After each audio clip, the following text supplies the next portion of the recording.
En el video anterior hablamos de que los luteranos, por una cuestión de la confesión de fe, pasaron a decir que las escrituras eran incuestionables en cuanto a su infalibilidad. Y hasta mejor juicio, de lo que me acuerdo de haber estudiado, esta es por primera vez que se habla de la infalibilidad de las escrituras. Nosotros no vamos a encontrar esto en los escritos patrísticos y ni mismo en los concilios que se dieron, ni en la teología medieval. A mi juicio es la primera vez que esto aparece. ¿Y por qué aparece? Nosotros tenemos que pensar un poquito cuál era la situación. Nosotros teníamos acá un papa. Este papa tenía una autoridad imperial. En la medida en que este papa fue cuestionado en su autoridad imperial por los reformadores, ellos tuvieron que hacer el concilio de la contrarreforma, el concilio de Trento. Y en este concilio de Trento, porque el Papa estaba siendo cuestionado, se propone, se afirma la infalibilidad del Papa. Hay un punto que hay que esclarecer en esto. Se establecen los límites de la infalibilidad papal. Él es infalible cuando habla ex cátedra.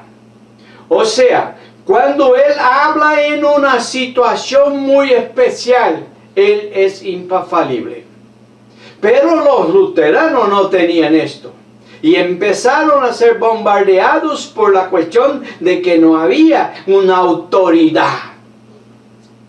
Como ellos batían en la tecla de que sola la Escritura, decidieron ahora poner las Escrituras como infalible para contraponer al Papa.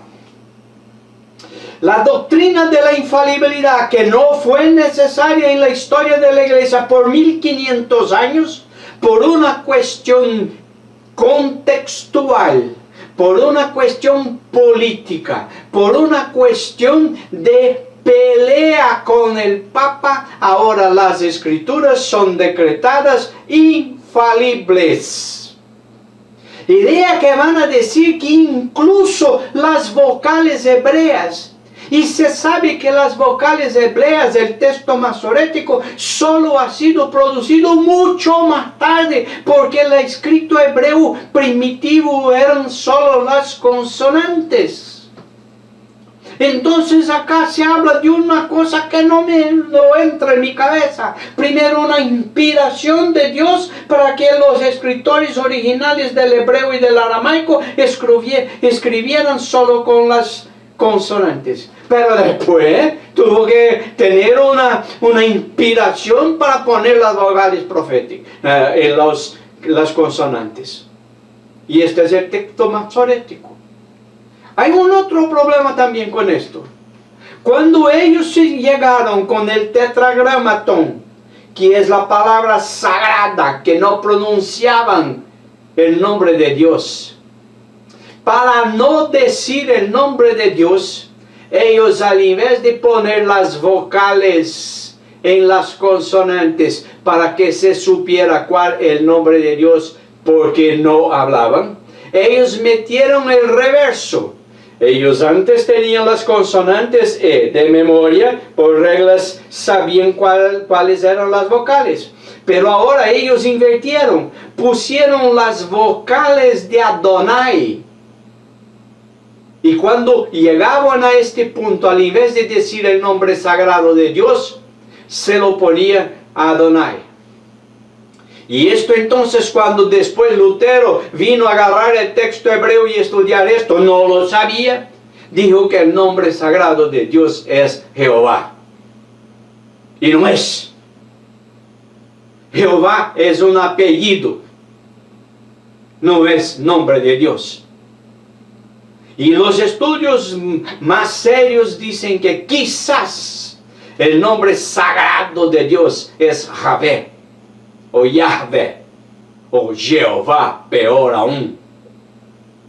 Este es el primer punto.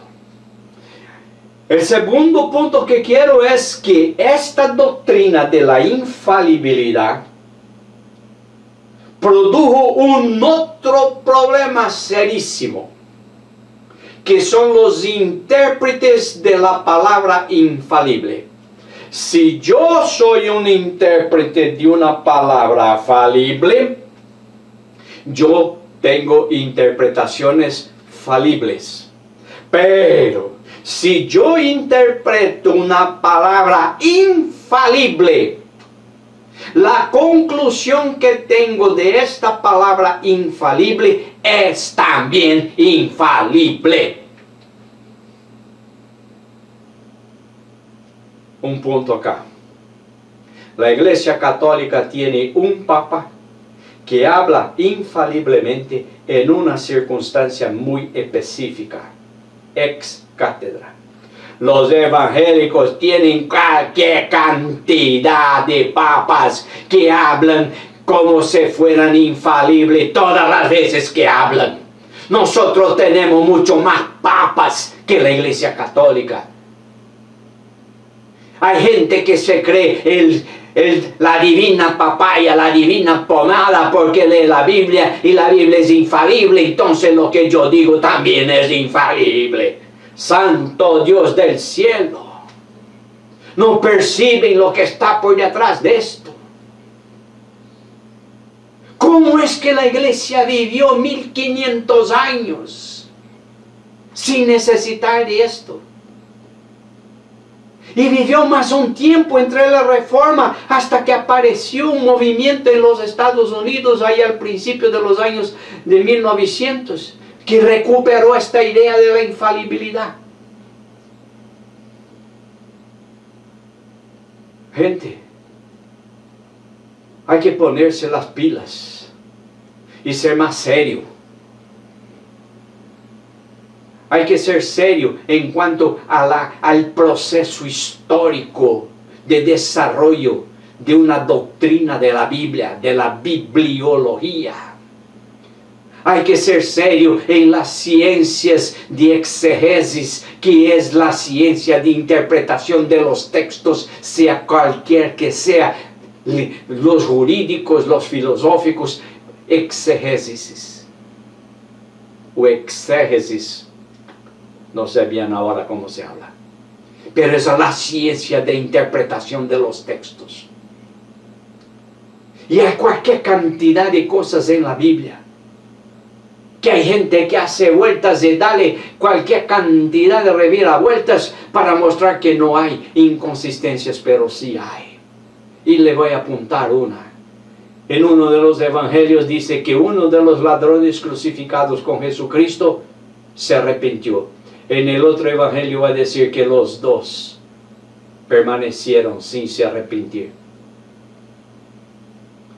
Cuando hablamos del Antiguo Testamento hay cualquier cantidad de informaciones entre los libros de Crónicas y los libros de los Reyes que no se cuajan. Hay que ser serio. Hay que estudiar. Hay que aplicar las reglas. Y encima de todo, y por encima de todo, hay que ser humilde. Mi interpretación quizás sea la verdadera. Yo no tengo la última palabra. Y por esto me encanta el anabautismo, porque el anabautismo me da la oportunidad de expresar lo que pienso con el respeto de los otros, porque las ideas y las comprensiones no pueden ser impuestas sobre los demás. La libertad de pensamiento. Dentro de una iglesia bautista nosotros no podemos decir, usted está equivocado. Lo que podemos sí decir es, yo tengo otra visión. Yo entiendo de otra manera. Yo no concuerdo con esta tu posición porque pienso de esta manera. Y esto nos hace más humildes y nos abre las orejas para oír lo que los otros están diciendo. Porque los que son dueños de la verdad son como los crocodilos. Tienen una boca de este tamaño, pero no tienen orejas. Solo saben hablar porque su verdad es la verdad sobre todo. Y no hay que escuchar porque lo que van a decir es tontería. No. Seamos humildes y aprendamos los unos con los otros. Que Dios nos dé esta humildad y nos bendiga con la bendición de la comunión entre los distintos, los que piensan de manera distinta. Que Dios nos lo bendiga.